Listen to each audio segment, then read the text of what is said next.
Hello, teacher. We are group 3. Today we are going to present about drawing. Let me introduce group member. First, Mr. Kasidit Sisawat. Second, Miss Pimchanok Yalyankam. Third, Mr. Panupong Palipanthapon. Fourth, Mr. Pasawit Sathit Kitpichet. 5. Mr. Saranakom Pathavi. Okay, the first topic. Let me inform you about overview of drying and our experiment. Drying is one of important process in food industry and other industry. For example, in food in production, they use drying for food preservation, or sometimes they want dry products, such as cereals that's made from dried grains. For more example, in non-food products, many daily use things are past drying process, such as paper and washing powder.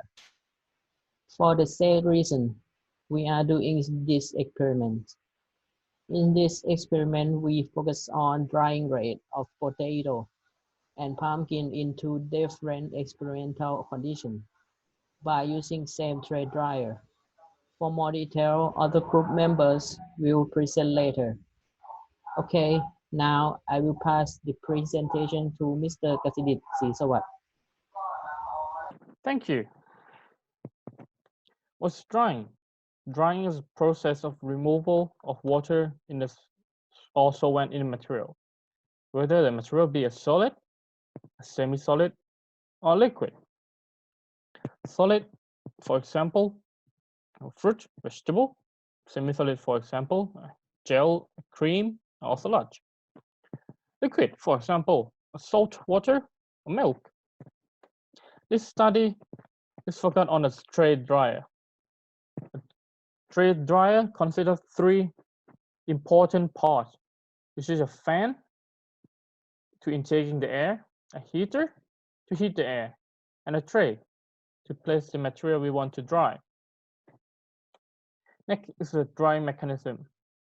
There are three important steps in the drying mechanism of tray dryer. First, the hot air come in and heat the moisture surface. Second, the moisture and the moisture surface evaporate. In this step, the heat requires both to heat the moisture surface and to evaporate the moisture.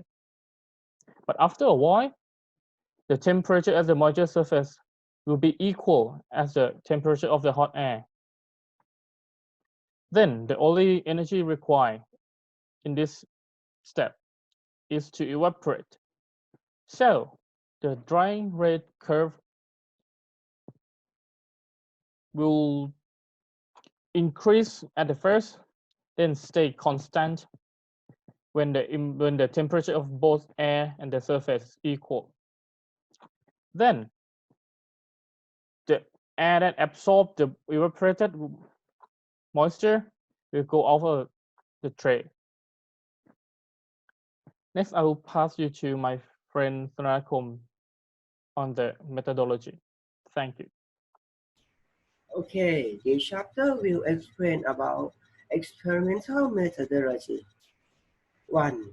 Preparation of drying air. Step 1. Adjust the fan speed to obtain a desirable air speed at the outlet of the dryer. Record the speed of air. Step 2. Adjust the level of heating coil to obtain a desirable constant air temperature. Record the value of air temperature. 2. Roasting of potato and pumpkin slices onto the drying tray. Step 1. Peel and slice a potato and pumpkin into thin pieces. Measure and record thickness of them. Step 2. Place the potato and pumpkin pieces into each tray. Spread to cover the whole area but don't overlap the pieces. 3. Drying. Step 1. Weight each tray that filled with potato and pumpkin pieces. Record the weight. Step 2. Load the tray on the support. Step 3. Put the support into the dryer and start the timer. Step 4. Take out each tray to measure the weight every 10 minutes. Record the weight. Continue this step until the weight is constant. During the drying, you will measure and record the temperature of air at the inlet and outlet of a dryer every 10 minutes, and measure and record wet and dry bulb temperature of the ambient air every 30 minutes. 4. Get the sample. Step 1. Take the tray out of the dryer. Put the potato and pumpkin pieces in a container. Then measure and record the weight of an empty tray. Step 2. Place the potato and pumpkin container into the vacuum oven and dry at the temperature around 65 to 75 Celsius for 24 hours. Then weigh and record the weight of a potato and pumpkin in the container. Next chapter, Kim Chi-yok Ngam will explain about finding. After experimenting, we have two data which are weight of wet material at various times and weight of dry material. So, moisture content at various times can calculate by equation 1 and drying rate is estimated by moisture content difference per time in equation 2. We did two experiments that all of conditions in both trials have similar conditions except inlet temperature of air. Then, the findings are reported by 6 graphs to compare two trials in each graph. In this slide shows drying curves between moisture content and time of two materials, although the initial moisture content of potato in the second trial is higher, but it is rapidly dropped than first trial. Likewise, the moisture content of pumpkin more quickly diminishes than the first trial. Next, these curves are displayed. Drying rate and moisture content in each graph is divided into two zones. Zone 1 is starting point of the experiment, so moisture content is high and falls to 0. However, in Zone 1, the drying rate of the first trial is less than second trial, but there is an equal drying rate in Zone 2. Last is the graph between drying rate and time.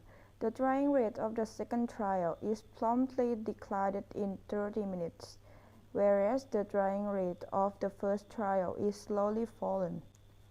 Next is the implication and conclusion of experiment, which is explained by Paswit. Thank you, Ms. Pimshanok. After that, I will consider implication of drying curve and drying rate. The first point, drying curve, indicates the amount of moisture content that can remove by drying process in terms of free moisture content. Free moisture content is a gap between moisture content at initial time and constant moisture content after a long time. It's called equilibrium moisture content. Equilibrium moisture content can imply the limitation of drying, or mean that you can remove water out from wet material anymore. Next point is drying rate. It can imply that drying rate and moisture content gradually decrease against the time. Let's go to the next point. I will talk about factors that affect drying process. The efficiency of drying depends on material operating condition and air properties. First, material. If we slice potato too thick, it will take a long time to dry. Second, operating condition. It consists of inlet temperature at heater and air velocity. These two factors will increase heat transfer coefficient and drying rate, but you may concern higher energy consumption. Third is air properties. Dry bulb temperature and wet bulb temperature affect relative humidity. If air has higher relative humidity, water will be difficult to evaporate, so limitation of drying will narrow down. To sum up, Pumpkin had moisture content more than potato, so it had a lower drying rate more than potato at the same time. In the case of setting higher inlet temperature at heater, the drying time is faster, and we can use drying rate to estimate drying time for saving time, operating cost, and energy consumption. Thank you for your attention.